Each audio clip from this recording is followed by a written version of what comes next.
So this is your brain on exercise.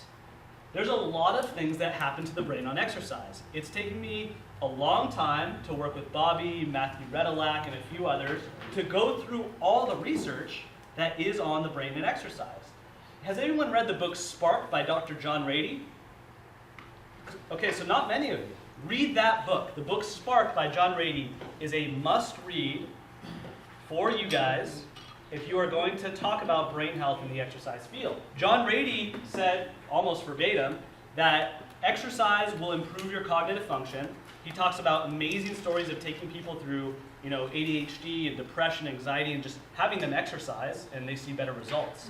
So we know that when we do not move, how do we feel? Like shit.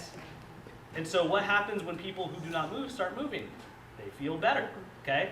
But I want to talk about, and also John Ratey said that when you're exercising, if you're doing complex movements, that's even better for the brain. And we'll start, that's right, fist pumps. So we'll get those down, and we will start to identify how we would program that later, okay? But the benefits are improved attention, perception, and motivation.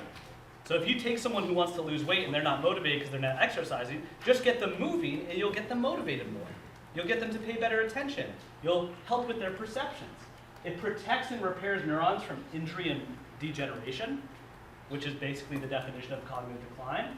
It allows brain cells to regulate or to grow brain cells. You literally grow new brain cells. And that's what I was saying earlier, when this opportune state, where you have all this fertilizer, so grow something. But we typically get the general cognitive benefits of exercise, but we don't grow anything in particular, right? And then it allows you to regulate mood and provide mental clarity.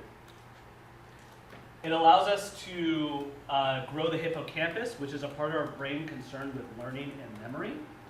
And it grows in size with regular exercise over time. So if you look at, Google what the brain does, what does exercise do to the brain, or what does meditation do to the brain, you're going to hear a lot about this hippocampus and how it's, concerned with learning and memory. But it's just one little part. We don't really understand. It's very well studied. It's kind of their go-to part of the brain to study when you're looking at exercise or meditation or health interventions. But there's a whole other glob of tissue here that we're not really talking about, are we? So that's the part from what I have learned, that's your learning, that you can learn for about an hour, and that's what it absorbs, and then you've got to go away and go and do something else before you can come back to do continual learning. Sure. Is that the right? I'm hesitant to answer that because learning for the attention span of a human, or the learning abilities, The learning loads. The learning load. Okay. Yeah. What with whose brain? And with what content, and in what way are they learning that content? Yeah, okay. So you follow me? question. If it's a person who doesn't exercise in a sedentary environment in an industrial revolutionary style education delivery, maybe. What happens if we're moving and we're learning and we're specific to that individual and they have a great capacity for attention and processing information? Might be different. So I can't answer that, and I don't think research has either. Dopamine, we've all heard of dopamine. Improving motivation, focus, and learning. More blood flow, more oxygen, right? More nutrients, improving the removal of waste. Tomorrow we'll probably talk a lot about sleep and how it washes the brain of these waste products. Serotonin is released, enhancing mood, and endorphins are released, dulling the sensation of pain. So you guys are already brain health specialists because you're promoting activity.